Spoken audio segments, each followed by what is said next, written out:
for doing this with me. Of course. Oh, and it looks like we're live. It looks like we're live already. Yay. And thanks so much for coming to have a chat with me. Oh, you're so welcome, Marci. It's my pleasure, honestly.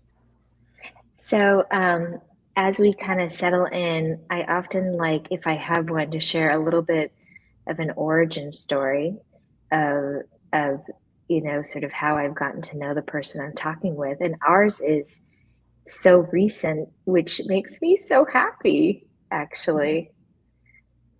I'm glad. So the first time I heard you speak, though, was at the IADEP conference last year.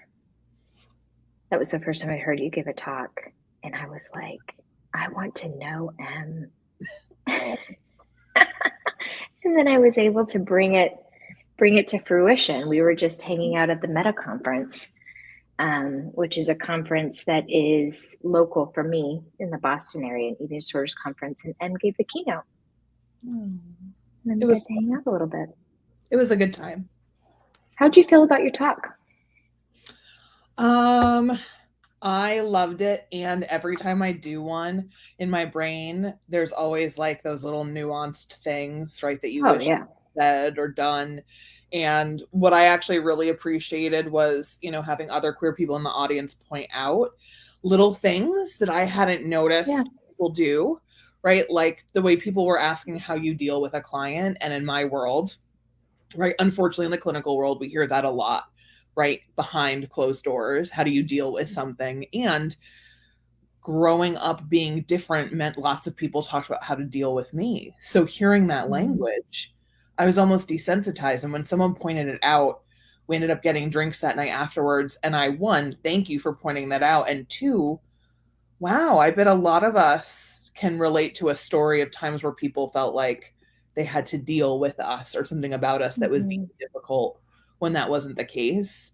And so I actually really enjoyed that learning moment of just like how nuanced our language is as both helping professionals and like human beings.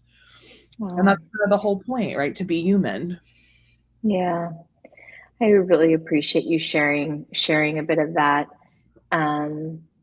It's just such also like a beautiful example of what I feel like you really live so truly, which is I can have a specialization, I can have lived experience, I can have a lot of training, and I'm really open and receptive to hearing feedback to things that like I had no clue, like I was totally missing for whatever reason. I had a blind spot, which is nice to see discussed and modeled in such like an open, appreciative way. Thank you. We need more of that. Oh, it's the only way we're going to do a good job. That's right. So we kind of jumped right in, but I'm going to back us up a little bit and I'm going to read your bio and then we'll see where the conversation takes us. M is a trans non-binary art therapist, fat activist, and artist whose work focuses on body justice, intersectional social justice, and eating disorders treatment equity access. They are the director for Walden Behavioral Care's Rainbow Road, the country's first virtual eating disorders 2sLGBTQIA plus IOP PHP, which is proud to announce having over 90% queer staffing as of just this past February, which is so freaking cool. So fun. I had no idea what you were up to. I just had this assumption. I'm not done reading the bio. I'm just interjecting. I had this assumption you were in private practice. I am too. I sort of imagined you rocking the world of private practice. So when you were like, oh, no, I'm directing this program at Walden, I was like, what? My mind was blown on a lot of levels. Everybody's is. For a lot of different reasons. They also co-own, because clearly you just don't have enough work on your hands at Walden, and operate Rainbow Recovery, where they support people through the gender affirmation process, complex trauma recovery, eating disorder recovery, and body image issues. And I was so you and I got to have a great conversation, and I felt really connected to you as we were talking about some of the kind of intersection of eating disorder stuff and trauma stuff. I felt really affirmed, which was, I don't think necessarily I don't know that it was your goal, but it was anyway, really, really meaningful to me. And we'll see if we weave some of that in tonight. And is committed to the mission that all bodies deserve recovery and that marginalized bodies need to be amplified in the eating disorder landscape to eradicate the stereotypes surrounding eating disorders and gender. To that end, Em had the honor to participate in the Museum of Modern Art, so cool, Artful Practices for Wellbeing, presented at national and international conferences on the use of HAES, intuitive eating, and intersectional social justice and mental health care, and teaches multicultural and diversity practice in master's level art therapy programs. It's like a lot of jobs. I'm annoying. When Em isn't working, which sounds like you do sort of, set aside a little time to not work. They enjoy raising many animals, including Pinball Wizard, their blind dog, watching all things horror on repeat, obsessing over all things Elton John, and enjoying time with their partner. And I felt like you were maybe channeling some Elton John for your keynote. Oh, every time I have that sequin jumpsuit and the glasses, and it reminds me of like quintessential 80s Elton John. And then I'm like, see, you can do anything. You can do anything if you just, right? Like sometimes I feel like we're kind of taught this message we have to have confidence in ourselves all the time. And I feel like that's such a fallacy. Like that's not possible. But I feel like we can put on the hats of all the people that we look up to that have modeled for us in those moments where we might feel shaken just by being seen.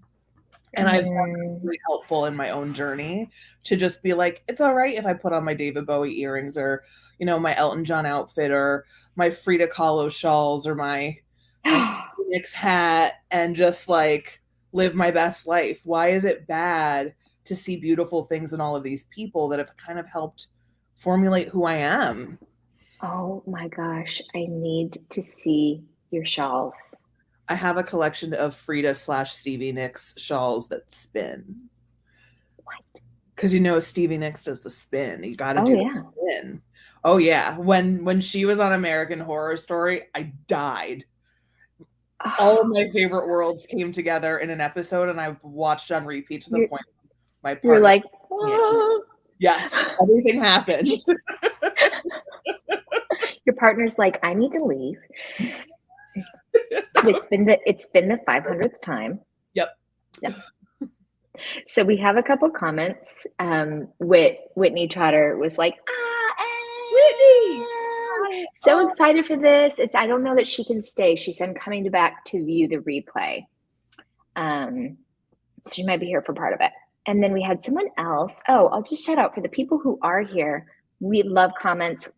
Join in, make your comments. They are so welcome. And if you didn't have a chance to ask a question before and a question comes up for you, I want to prioritize questions that you have, especially if they're clinical type questions that Em can provide feedback on. But when you're writing a comment, write your name next to it, because in StreamYard, it doesn't show me who's posting. So somebody else said, what a treat to be here live with you, Em and Marci. We can be M&M. Is that okay? I was actually just going to say the same thing, and this is why we'll become bestest. Perfect. It's perfect. So let's dive in, because you have a lot to share and a lot to teach. So I'll just jump right in. Does at least the order sort of how I kind of provided to you feel okay? Yeah, perfect. Oh, Fee. Oh, it's Fiona Sutherland. Yeah, we're here in the evening, so we're here in sort of her morning time. Amazing. Fee, it's such a treat to have you. So in your recent keynote and in your bio, you use the acronym LGBTQIA plus, but at the very front, you have 2S, which was new for me. Yep. And so when you were giving your keynote, I was like, oh, always learning, always learning. And so first, I would love it if you explain what 2S stands for, and then we'll get to the other part. Yeah. The So question. 2S stands for two spirit. So it's a term that's specifically used from people from indigenous cultures. And it refers to someone who identifies as both masculine and feminine. And it's kind of used within the indigenous community, interchangeable for sexuality, orientation, Oh, gender, spiritual identity. oh, Yeah. And the term two spirit comes from an Ojibwe term that I do not remember or can pronounce because that's not my culture, but the original word means embodying of two spirits. oh, that's beautiful. Yeah.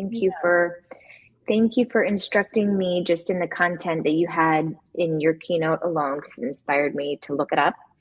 Oh. Um, so, kind of what I was thinking in relationship to that is, as someone myself who is not a part of the community, the queer community, I find myself, and I don't think that I'm alone in this, anxious around the languaging, the acronyms that feel to me as sort of this evolving process. It's sort of, I feel like it sort of strikes on the perfectionist in me that doesn't want to mess up. And maybe I'll just be quiet, or I'll sort of step back, or I won't say anything for fear of sort of getting it wrong. And so I'm just opening this up in a very broad way to see if you would have any advice for folks who feel maybe similar to how I feel, sort of this sort of like, I'm not in the community, but I want to be respectful. I want to be sort of ever learning, and also like, oh, I don't want to screw it up. Well, first, same. And I'm in the Okay. community, right? So Okay, I great. feel like that's always really important for people to hear, right? Is like, because it's changing, it changes before I know. I go to Yeah. group and a client's like, did you know this? And I'm like, that's not a word. Oh, but it is. And it's an important word. And that's my Oh, own, right, implicit bias and ignorance, right? Because we all have great. it. So I think the first thing is like, you're not alone. And for me, not only was Two Spirit kind of newer, but I didn't know where to place it. So I would just place it on the end. And then Oh, Scout from Fed Up like reached out to me, and actually, this is what I loved. They asked for permission to give me feedback first. They wanted to oh, make sure I was in a place to accept feedback because they know I'm a highly sensitive being. I very was trauma informed. right consenting to feedback, and they said they had been to a training where they learned that we put it in the front to honor the struggle of our Yeah. indigenous community members, right? So great, I learned that there. I didn't know. And so that kind Yeah. of like leads me to I think people need to be better about giving each other feedback kindly, and I will continue to say that until Yeah. people listen. And if it doesn't come up on Google, right? And if it doesn't come up in a book and in your research, I do think it's okay to ask a peer or a colleague who's in the community as long as you ask them permission to have that conversation first, Yeah. right? Nice. And that's it. Consent. Yeah. Yeah. Yeah. Yeah. There's also something really fitting, at least for me, as you share this sort of interesting piece of sort of putting that 2S in the front. That's sort of like, now this came first. Yep.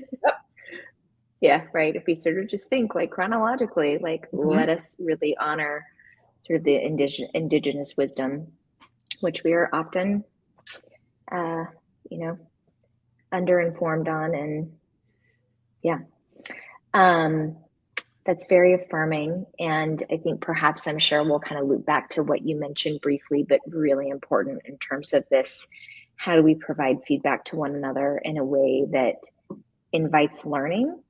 And I know you have some really thoughtful things to say about that. So I'm sure we'll circle back to that. So as I mentioned, when you and I spoke, I was blown away about your capacity to work within an eating disorder system, within a treatment system. Because working within, I've spent the vast majority of my career just owning my own business and working for myself, which means I have a lot of flexibility and a lot of autonomy, and can change things pretty quickly because my ship is so small. and thinking about and trying to just imagine what you're doing within a large complex system to create this program. And also doing this work at a higher level of care where things are often more acute, sometimes more complex, really fast moving parts. But how beautiful to have a space that is eating disorder dedicated treatment for a specific community, for the queer community. And I'm really curious just to hear you sort of riff on historically what you've noticed as an eating disorder provider has been missing for the queer community at higher levels of eating disorder care. Oh, this is, these are my favorite things to talk about. That's why we're here. I mean, I think about my first treatment job where we weren't allowed to come out to clients. So if you wore a wedding ring and you were married to someone, you were supposed to be neutral about who that person was. And obviously a wedding ring traditionally signifies something to people. And many times it signifies something that's a little more heteronormative, usually the type of jewelry chosen, right? All of that. And so I can remember working in an environment when I first started and looking around and being like, I'm working with trans teens and I can't even be like, hey, I'm bi or pansexual. Like that's considered a no-no. And then I found that was a no-no in lots of treatment places, not just the one company I was working for. And so the first thing I thought is, why is it so bad to have people with those lived identities modeling appropriate relationships with their bodies? Yeah. I mean, I think every client should see me in my Elton John jumpsuit. Really, well, everybody needs to see you in your, not just your clients, but Thank you. But you know what I mean? Like that's my most confident moment. That's a moment where I, as a queer person in a bigger body, am modeling that it is okay to not only be seen, but to command attention. And that is so missing and was so missing from treatment for such a long time that a lot of queer clients, instead of commanding attention, were kind of the ones that faded in the background, right? They were the clients who just completed program and never came back, right? They were the clients that were difficult for the outpatient provider because they really needed a higher level of care, but it just quite never worked. And I think that's always kind of been a struggle for the queer community in treatment, is just like the lack of modeling. But also like only recently outside of my program have I seen other programs start providing groups that are identity focused. Yeah. So allowing queer identity to actually be a subject of a group with someone who's qualified and can discuss the intersections of like sexuality and gender and how that plays out in recovery, what that means. I think that's always been missing. And I think some of that is fear, some of that is a now archaic version of what professionalism actually means, right? Totally. That's what I was just thinking about. Even just in terms of like your Elton John jumpsuit and like, yeah, like ways in which we utilize self-disclosure and how we handle like identity and bringing that in. Like it feels like this sort of professionalism that has been so stifling and actually harmful. Yeah, agreed. 1,000%. It's been such a problem because the other thing is, if we're not discussing gender and sexuality with all of our clients, we're not discussing trauma appropriately either, because trauma happens at all of our intersections, right? Trauma doesn't just happen at that one event that you happen to be in that one day, right? Which is usually not how trauma works anyway. But trauma happens at every little crack that our personalities, that our identities kind of come together. And so if we're not discussing those intersections, we're also not appropriately discussing the trauma, how that trauma will affect recovery long term. And ideally, regardless of what level of care you're in, the goal should be to never see your clients again. Yeah.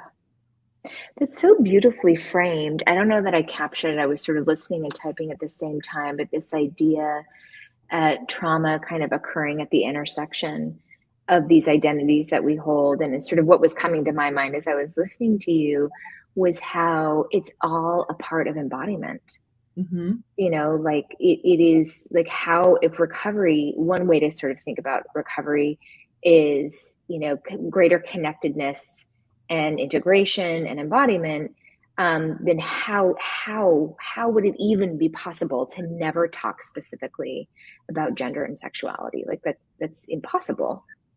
Right. When you think about, right, if we take queerness even out of the conversation, right, to be cis and hetero, say, and female, and to not talk about your gender or sexuality is to ignore the trauma of a sexist culture, which Mm-hmm. greatly affects why you would develop an eating disorder in the first place. 1,000,000%. Yeah. So it, to me, it's always just been like, I don't understand why people do it like that. I would just put this piece in here and then, oh, it looks better. It feels better. Mm-hmm. Um, and I also know that because I'm an art therapist, I came into this work with a very different lens than most people that do eating disorder Yeah, yeah, treatment, yeah, totally, totally. because I look at, it's a thing that my brain does. I can look at the global picture of what the entire portrait of our entire field is supposed to look like, and then Mm. also hone in on that one little brush stroke and figure out, if I do that there, how am I going to paint the rest of the picture? Right. And I just Oh, don't think a lot of us are trained to look at our work that way. no, no, I've got my hand firmly raised. The dietitian trained in the no, but I want to take that workshop. Why Like not? Let's do you, it. yeah, like I would that, I'm going to think about more work that you can produce for us to consume. And that This is was, what I live for. I'm so into it. So in terms of sort of kind of thinking back to these kind of maybe broader brushstrokes of things that have been missing, and you're talking about sort of lack of modeling, and there's also this piece also in there in terms of sort of these strict ideas about self-disclosure, Yep. um, and also historically not having treatment that was identity focused. Yep. Are there any other things that you wanted to name specifically that, Oh, that's a good I mean, question. I know there's like a long list that I mean, I think outside of those, I think the other thing is to understand that, like, to be in a body is hard enough, right? To have an eating disorder is hard enough. To be in a body and have an eating disorder and have identities that then your treatment providers ignore yeah, when they are fundamentally part of who you are, right? Doesn't yeah, make sense.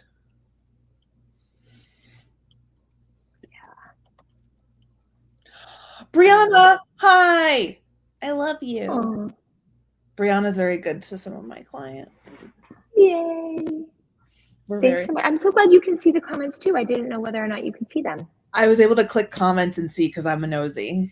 Look at you. No, no, no, no. That's great. So for those, I just want to make sure so everyone can see. Brianna was just saying this is such an important conversation. Thank you so much for bringing this to us. Mhm. Thank you, Brianna. Thanks for chiming in. And it also feels good to end to know that you're here with us. Yeah. Um, let's see. I'm kind of going back to my notes here. Okay, so thinking back to sort of higher level of care, I would love to hear you just share what you have been bringing to the program at Walden specifically when you're like, hey, folks, you have hired me, of all people, to Mhm. create this program. Here are the pieces that need to be different. Here are the pieces that need to be added. Here are like, I would love to hear about your process.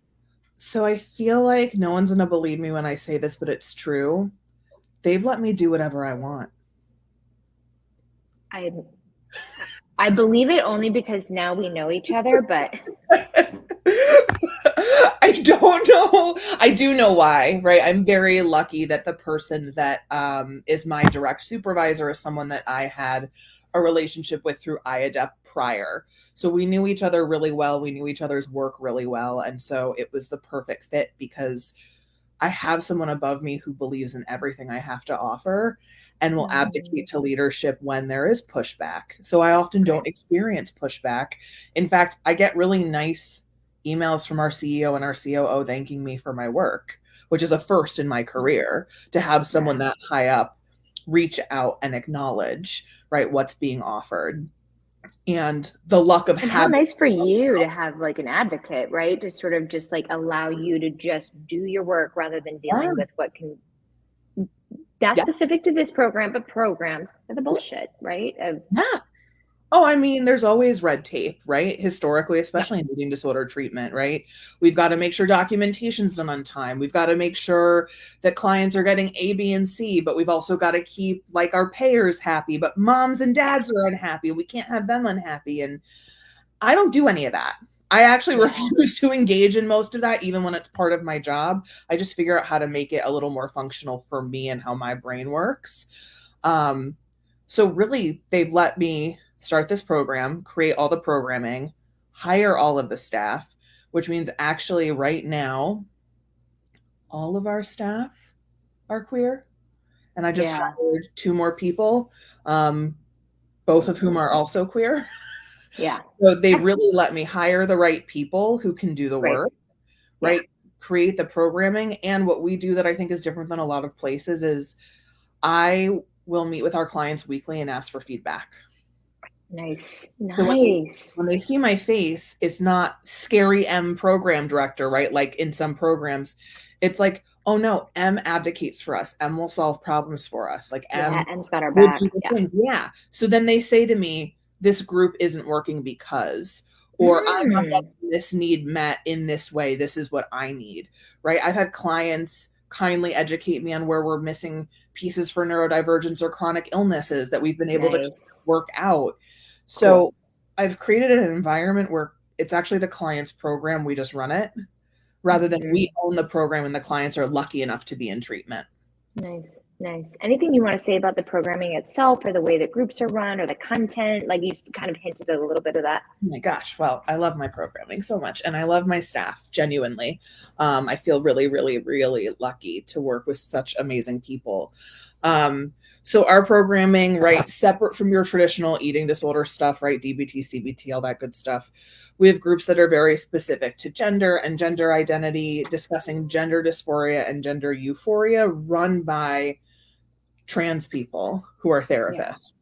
So for our clients that are trans, they get the experience of that conversation with someone who's parallel processing with them in a really real way. And Yeah. each of us that's trans in this program is at a different stage of our transition. So they also get feedback from different places in That's that journey nice. that they're a part of, which I think is really amazing. Yeah. Um, we do a lot of talking, not just about like the queer identity piece, but also like queer history and queer trauma. And Ooh. yeah, right. Because all of queer history is traumatic, right? Everyone always says pride started with a riot. Well, it did. And how traumatic is Yeah. that? Yeah. For everyone that's usually excited in June, I will always have a handful of clients that are actually extra triggered by the Yeah. experience. Super activated. Yeah. Yeah. Yeah. And so having room for that, Yeah. right? Allowing it to be like, well, of course you're restricting. You're super overstimulated by everything going on around you, and everyone only wants to see you for 30 days, and then you can go back home. Hmm. Hmm. And that brings Hmm. up a lot. So we Hmm. kind of allow what's happening in the world to be present in treatment. We don't shy Hmm. away from the fact that the world happens around us and that Yeah. I might have a plan today for process group and then Yeah. something very wonderful or horrible happens in the world and I Yeah. have to shift my plan. It's not about what the curriculum says, it's actually about what the clients need. And you may be more attuned to what's happening in the world in the way that it's impacting, say, your clients who are trans or non-binary in a way that, like, I'm probably just not. Yeah. Yeah. I'm so curious if there were any sort of technical things to work out.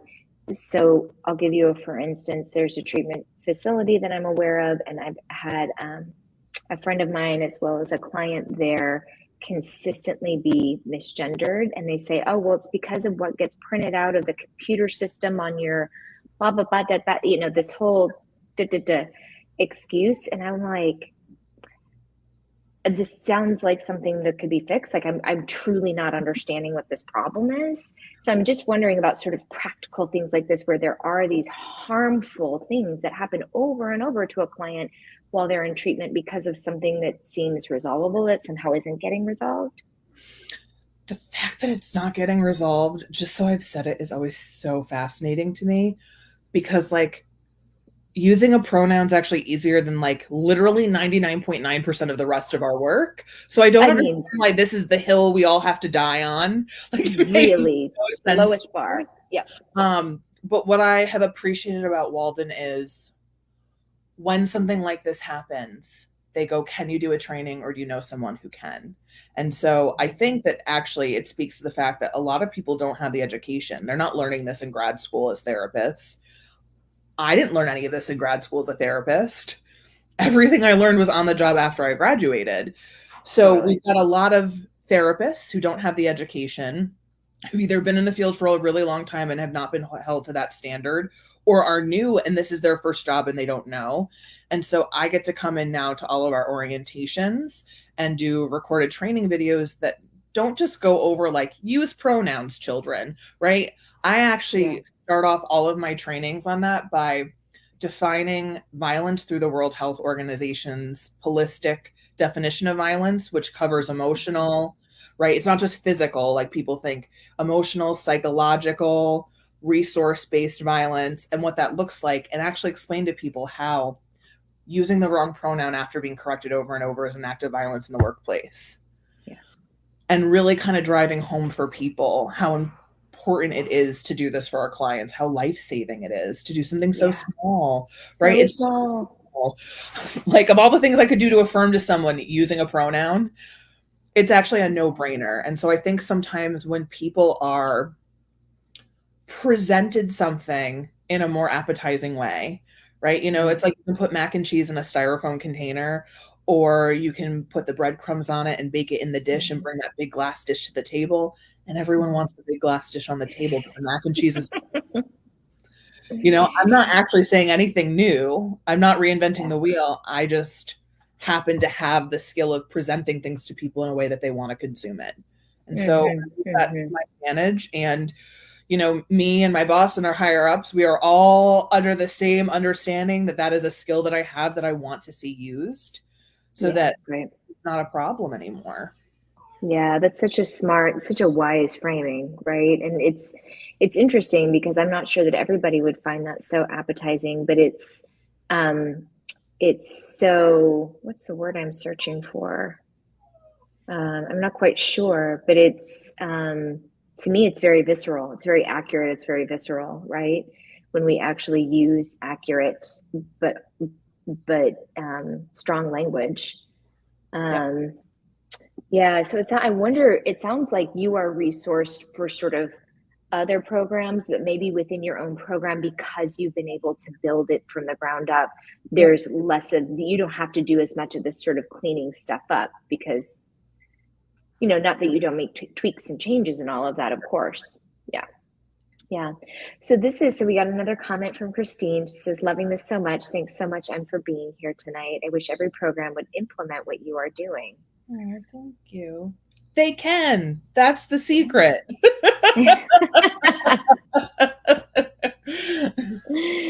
Yeah, but there is something though that you're speaking to that is just true, which is a person's capacity to be able to communicate in a way that where it can be received.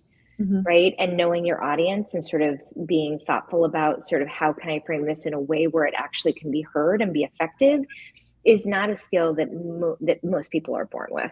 Right. So the fact that you can acknowledge that as something that you possess and can really use it as a strength is pretty badass. Thanks. A lot of therapy and a lot of supervision and a lot of continuing education. Yeah, a lot of practice, right? Yeah. I was going to say, I was definitely not born like this. I wish my private supervisor did social media so she could hop on and like laugh at me. The joke in our relationship has been like, is that what DBT would do?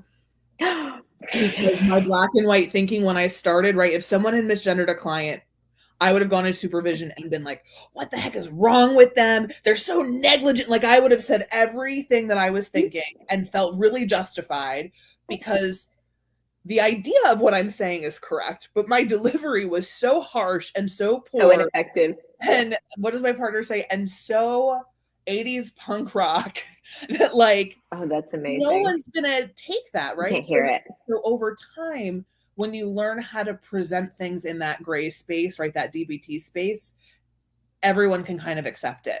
And that just takes a lot of practice. And like some personalities lend themselves to it more than others.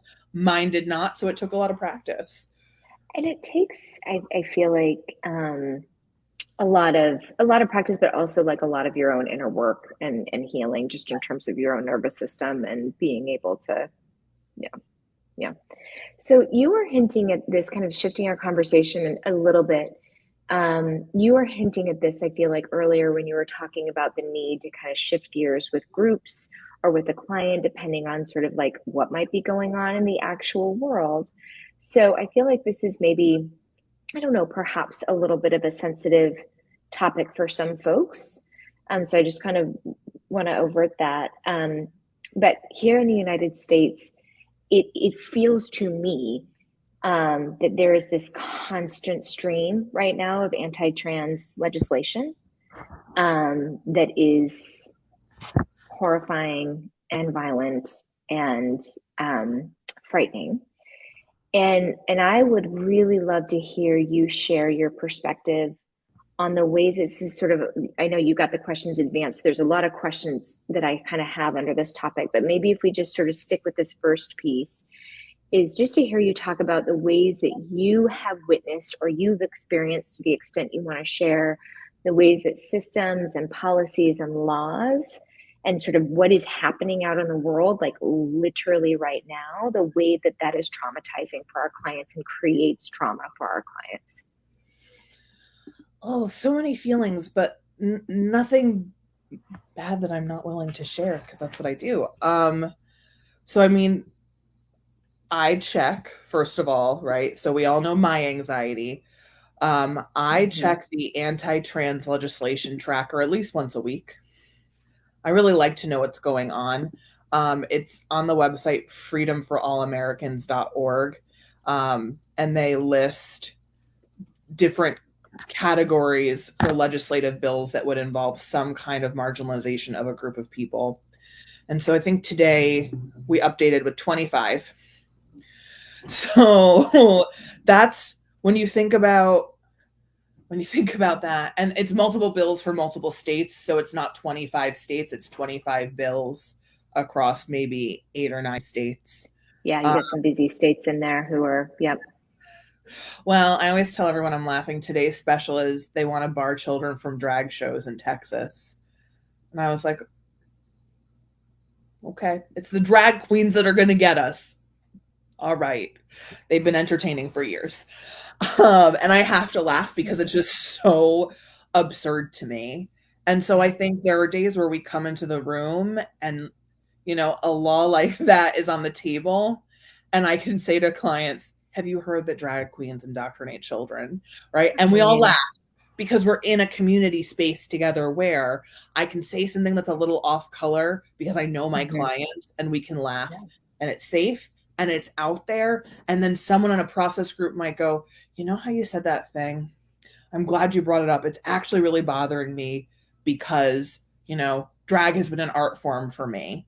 And it feels really marginalizing to be told I'm not safe for children when, you know, I have a client who does like the drag queen library.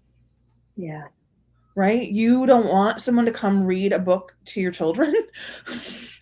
Don't we want children to learn to read? Like, I'm confused. Yeah. Yeah. Like, so I think, you know, that's something that can come up and we can process that. And those are kind of easier moments. And I think the really hard ones have been not just when these kind of harsher laws are being passed, but when they happen around the same time that there's so much violence against trans people, especially trans women of color, that we have to experience that collective grief and that collective anger.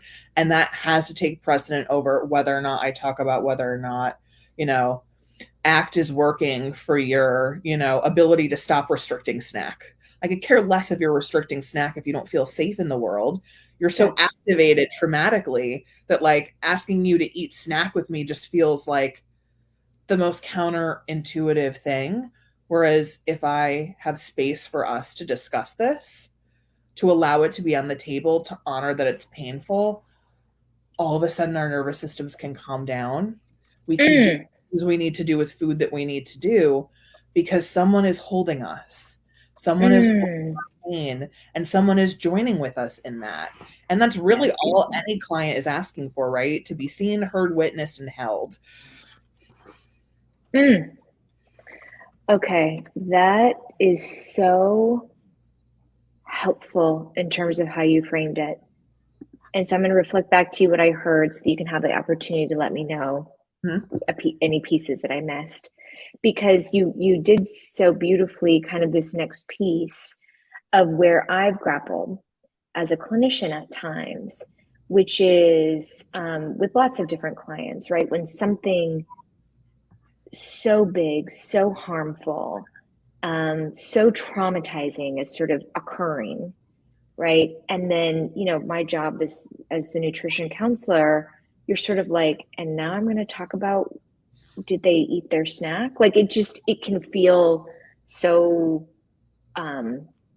like just you're so off tune, right? You're so like tone deaf. And so this framing is really lovely in terms of taking time to just sort of honor together as a way to be attuned in terms of co-regulation, in terms of witnessing, validating, and that in and of itself, that therapeutic process in and of itself can be so regulating in terms of the nervous system that then there's some space. Yep. There's actually some space to say, how do we take care of you? How do we get you taken care of with food and, you know, perhaps in other ways as well?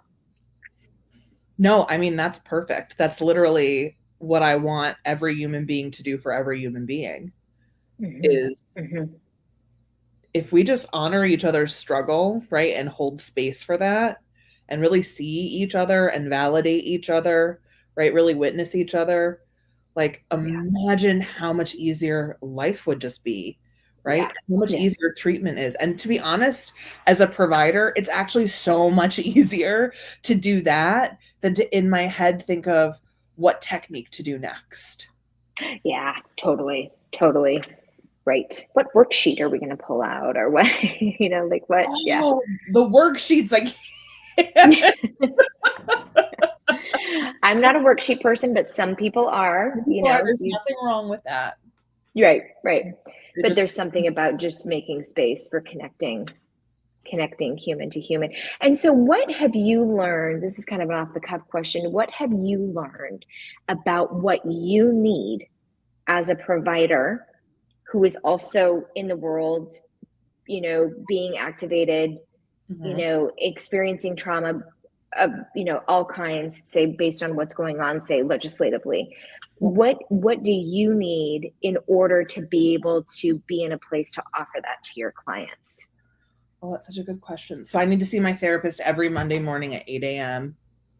I know she doesn't have social media, but Carrie, if you lied to me and you do, I hope you see this. I love you. This is someone who's been with me since I was in grad school. So we have been together throughout my whole career. And she does a really beautiful job of kind of starting off my week, right? Letting me process the week before, processing those things in a space that's meant for me to process them instead of holding them. Yes. So I think that's really important. And I can't stress that to people enough that, like, if you don't want a therapist, if you want a life coach or just a good friend that you have a regular time to meet with, having human beings that you know are going to be there, that you have set times for that. So I have her, I have 2 or 3 friends that we kind of jokingly text, supervise each other / vent and have that space together where there's no judgment and we're really close. And that's great. My animals actually play a really, really big role in this for me. My dog, because, and again, I'm lucky my program is virtual. I find my dog to be really calming when I'm activated, and he will come and he will jump in my reclining chair, which is what I'm sitting in, right? The footrest is out and he won't interrupt. He tries not to, but he'll just lay there. He'll just fall asleep. And there's something for me that's like, oh my gosh, the world feels so terrible, but this like little innocent being who can't even see me just like thinks I'm his whole world. And like what a privilege, right? What a privilege that is to like be something's whole world. I have my first ever nephew. So I get we send each other photos of him every day. So every day I get to see my little man, and it really like it's those little things, those connections to the greater world, the reminders that like, okay, the world is not inherently a terrible place. Not every human is inherently terrible. There are good things. Things can be okay. And then to be honest, I totally make room for myself to have a freak out. Yeah, great. Yeah. I really do. Yeah. And I really encourage it. And I think it's okay if at 8 o'clock at night you want to get into bed and watch whatever reality show you want to watch. Oh, yeah. Like Real Housewives everywhere. Thank you. You've made this Yeah. career possible.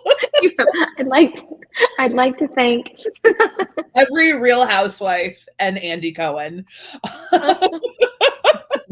And it's something I actually used to be embarrassed about, right? Like, oh, how lowbrow of me to watch reality TV, and now I'm like, nope. If you want to hang with me, you have to at least accept that for me, that's something that's just really cathartic, right? The same way horror movies for me are really cathartic. They became part of my own trauma processing. Oh, interesting. They were ways that I could control being activated. So I can watch activate my nervous system and use my skills to calm down. And then over time, that activation went away, and I was able to pick apart the story. And a lot of horror has these really beautiful undertones of queerness and queer history that a lot of people miss. Interesting. That is really cool when you start to read all the theories. And that's what I use. And that kind of helps me get through. And so, like, I already planned today when we're done here. I got sushi in the Real Housewives, right? I always make sure I have a nice dinner, whether it's takeout or something I made or my partner made, right? But those are the things that kind of keep me sane. That's the real stuff, though. I highly encourage many of my supervisees and clients around what I call brain candy, like whether that's Real Housewives or whatever. I'm like, there has to be a counterbalance. You've got to find your way of sort of discharging. But I'd love to hear all about the things that you have learned to integrate over time, your own therapy, your animals, your space. I mean, so many different things. I just think it's important to acknowledge as providers, like, we have to allow our humanity in. There's this idea that, like, oh, I shouldn't be activated or I shouldn't blah, blah, blah. And it's like, no, of course, but it's about kind of learning what you need so that you can extend that co-regulation. You can extend that attunement. And I think it's Sophie wrote, oh, go ahead. I was going to say, I think it's okay if we have to take those deep breaths in front of our clients. I have said to clients before, you do not need to take care of me. And this topic was really activating. I'm going to take a deep breath. Join me if you want to. Totally. Yeah. Right. Yeah. Yeah. Lovely. And it's okay to be activated and learning how. Right. Sophie says, I hereby offer myself permission to lose my shit. Thank you, M. Permission granted. Yay. Tantrum. Do it. Totally. I don't know why we're not allowed anymore. I mean, there's just appropriate ways for adults to tantrum. Oh, yeah. Big time. I had a client in my office the other day, and she was incredibly activated, and she said, is it okay if I stand up? And I was like, absolutely, like, pace around the room. There's no rule that you have to be sitting down. And so she spent the session sort of kind of walking around, and I was like, you can throw pillows, you can scream into pillows. That's not going to disrupt who's next door. Like, that's okay to, like, let's think about how you need to get this out, right? All for it. So kind of looping back to this kind of, how do we bring the recovery work in when there's all of this stuff sort of happening in the larger world, like those moments where you're like, oh gosh, this sort of feels like this big thing is happening. And then how do I talk about the fact at the same time that, like, I do need to help them to be able to eat dinner. Like, this is actually important, right? Like, this actually does matter. And if you have any additional thoughts other than what you already shared, which was so useful, or any specific thoughts around, I guess I feel some trepidation, and maybe you have some reflection on that. For me, there are times when I feel as a cis provider, particularly worried about that feeling off base, or sort of this, sort of like missing, or not sort of fully validating or getting it. This sort of like, you want to talk to me about dinner right now and such is going on. So I'm just kind of curious if you have anything else you wanna add. So I label that because that's always my thought for myself as a provider is why am I talking about dinner when the world's on fire, right? Like, what's wrong with me? So I will label for clients that like the world is on fire and we're here to eat dinner. And then with my current group of clients, because I understand their thought pattern and, you know, you each learn your clients and what works for them. But I like to give clients like a phrase that we say when eating is hard. And so, you know, eating is an act of resistance. Oh, Eating is pure joy. Eating is permission to be here, right? And so we kind of come up with what works. And then when it's really hard and the world is really terrible, and we understand that we're sitting in snack and laws are being passed as we're sitting there, I can just remind them that eating is an act of resistance. Feeding yourself for your body to be here when literally parts of the world don't want your body to be here is literally the biggest FU tantrum you can ever throw. So totally. have snack and enjoy it and tell the system and go F itself. And I feel like it's a great way, right? Thinking about that old part of my personality that I learned to work with, right? I can bring some of that part that I learned, right? Adolescent tantrumy self that like wants to play music too loud and be like, actually, we can do that while we eat snack and haha. Totally. Oh, I love that so much. That's so powerful. Eating is an act of resistance. Eating is permission to be here. Yeah, nice. So it's not, I think it's validating for me to hear you say that, that it's, I don't need to necessarily hold a particular concern as a cis provider, right? Like this is probably something that any provider might experience. And that if there's sort of care taken to be aware of what's going on, right? And to be checking in with clients and sort of taking some space to acknowledge that can go a long way. And it sounds like you, very similar to what I tend to do, tends to be my style, is that I make most things pretty transparent and I overt things. So it's like, yeah, I know, like, might feel kind of ridiculous to be talking about dinner right now, and right? Yeah. Kind of name it. I feel like that's really important because it's really important to be honest. And I feel like the more we model transparency, the more likely our clients are to tell us the truth. Like we're sitting here, okay, and the recovery record on my phone is going off, and I know why it's going off. I know exactly which client it is. And they're being really honest about all the restriction they did today, right now. I know for a fact, I would bet you money that that is exactly what's happening because we've created a relationship where I've literally been like, you know, a bag of popcorn and Diet Coke isn't dinner, so what gives? And I've said, I too enjoy a bag of popcorn and Diet Coke. However, is that a meal? Let's have an adult conversation about that. But also let's laugh first because we both know where that comes from for you. Yeah. And, and you can do that because there's that trust built in that the laughing is coming from a total place of love. Yep. Yeah. And I like to build rapport with clients where they can put in recovery record, I know what you're saying. I know what your face looks like. I ate the popcorn. Totally. Coke. I would much rather have that than them be afraid. Totally. It's so funny. I had this moment. This is sort of reminding me a little bit of a client I saw recently. And I had responded briefly in an email. The email was like, this is something that we need to talk about together in person as opposed to via email, which I know was not what she wanted to hear. And I said, let's talk a little bit about our email exchange. I'm, can appreciate it. Might have felt enraging to you. You might have felt frustrated. I don't want to put emotions, you can sort of let me know where it landed. And she said, it was fine. I was like, oh, it was fine. Okay. And then it was like 30 seconds later where she was like, and I was like, oh, so the email wasn't actually fine. She's like, yeah. I was like, it's bullshit. She's like, yeah, it's total bullshit. But then we can laugh about it, right? Because perfect. But that's perfect. I've literally said to clients, I did that because that's my job, right? Like, and they'll be like, oh, okay, that's right. When I separate the fact that you have a job to do versus like you, the person that I need validation and care from. Oh my God, yeah, that was ridiculous. And you had to do it.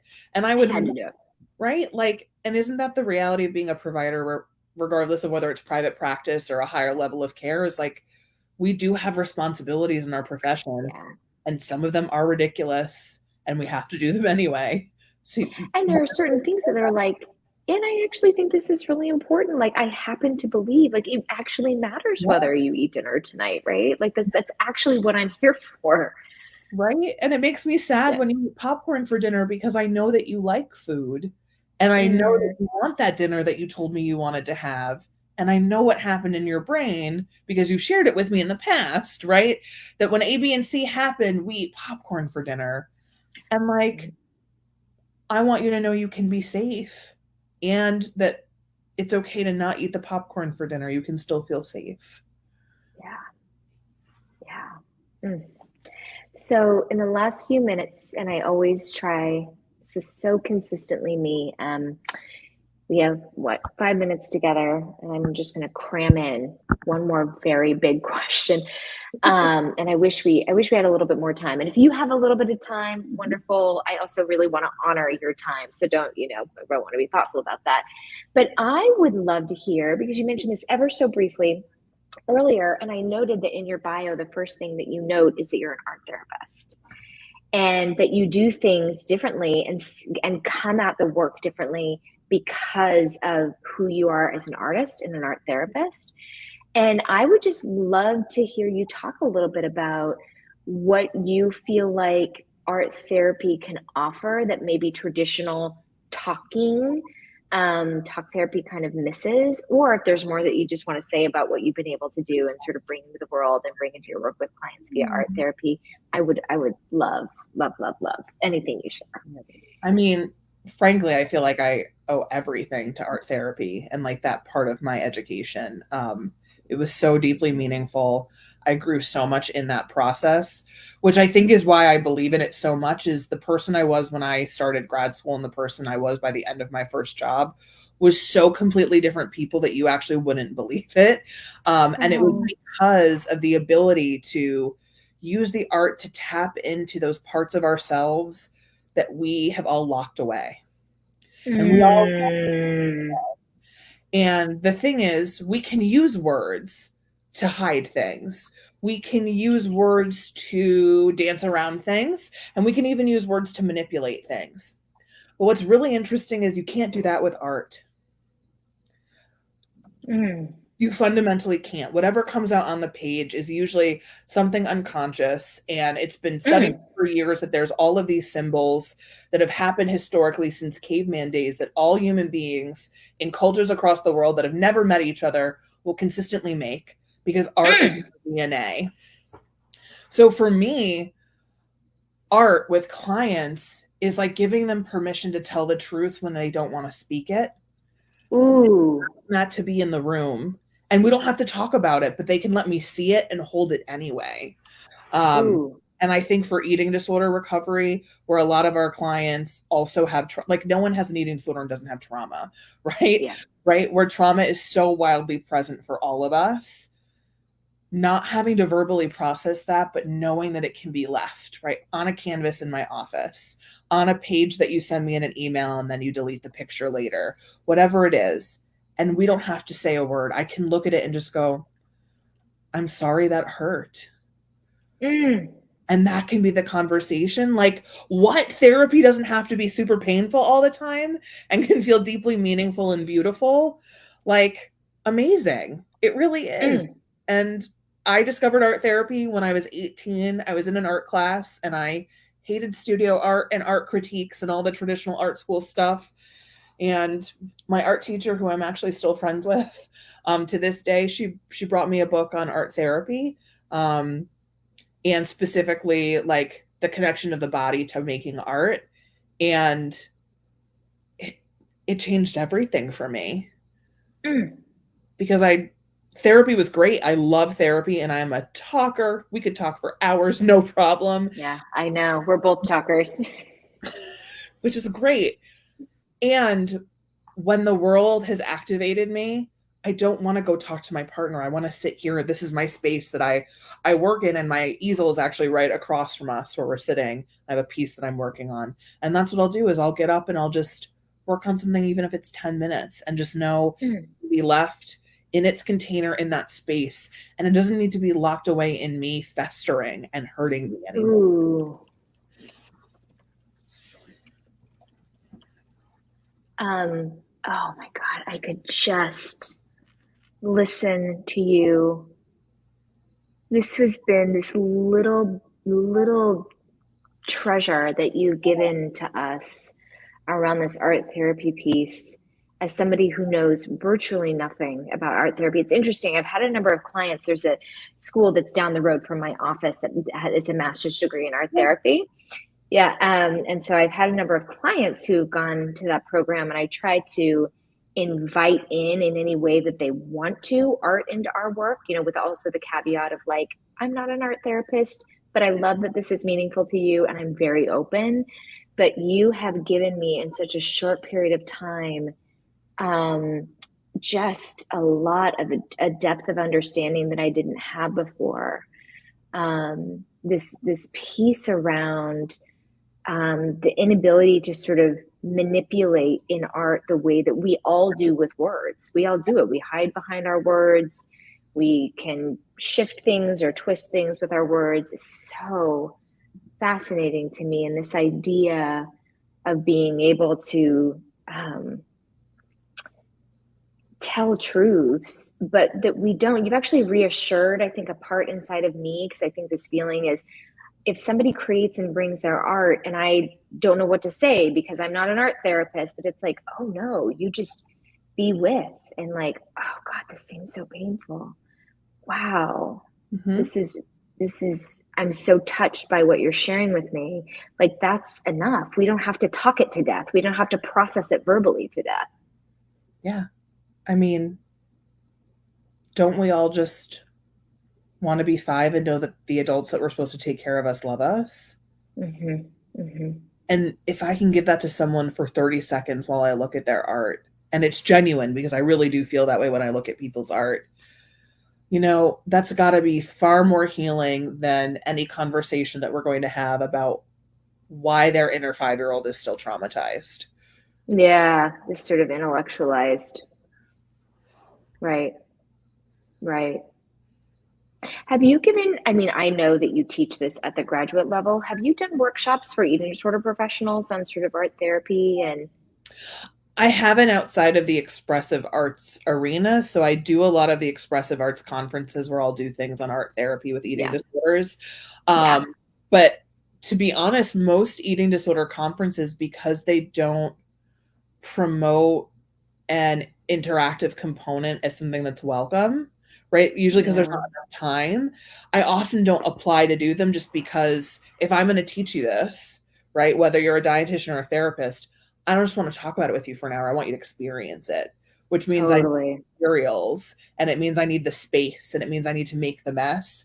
And I just think, granted, post-pandemic, the whole world has changed. We're never going to share a paintbrush again the same way we would have before.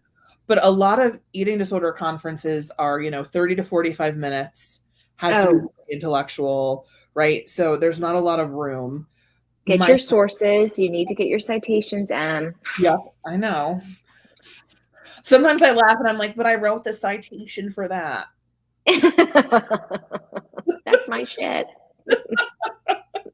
Literally, one of the trainings that I do for expressive artists who want to learn to treat eating disorders is, I was like, well, where's the research from? And I was like, that was my master's thesis. Yeah. That I published. Like, that's where it's from. No one else talks about these things. Yeah, rarely. Rarely. Yeah, that makes a lot of sense. Yeah, there's often, this is so not specifically related, but there is, right, just the constraints of the way that we typically do our learning. Yep. Right, and the way that limits us. So someone wrote, I'm so inspired. Thank you, thank you. So welcome. So in the interest of honoring your time, your sushi time. Oh, that's right. Thank you for remembering. You have sushi time, and I have chocolate time. Every evening I have chocolate and book time. So that's my ritual. So good. Yeah. Oh, I was thinking the other day, I was like, whoever says that chocolate doesn't make things better. They're liars. They lied. They did. It might, maybe not for everybody, but for me, like my day's just gotten a little bit better, a little bit more manageable. Yeah. I love that. When I got my box of truffles. Oh, I love that. It's That's just actually my truth. that's something my mom used to do. That was her thing. She would have a bar of dark chocolate in her end table. Little Italian lady with her dark Well, chocolate. And that's how she would end her night every night. And I will yeah, never forget that, like, didn't matter how bad the day was, didn't matter anything, right? It was just like yeah. this really wholesome moment. Ooh, yeah, yeah, yep. Um, Thank you for the gift Oh, of course. of bringing your whole self here and all of the wisdom and learning you've done both personally and professionally. It has been nothing short of a treat for me to have had the opportunity to spend time with you um, at Thank the Meta conference. That was a really you.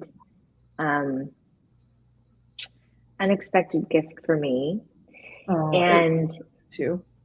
I'm really appreciative of your coming here to share with everybody in this group.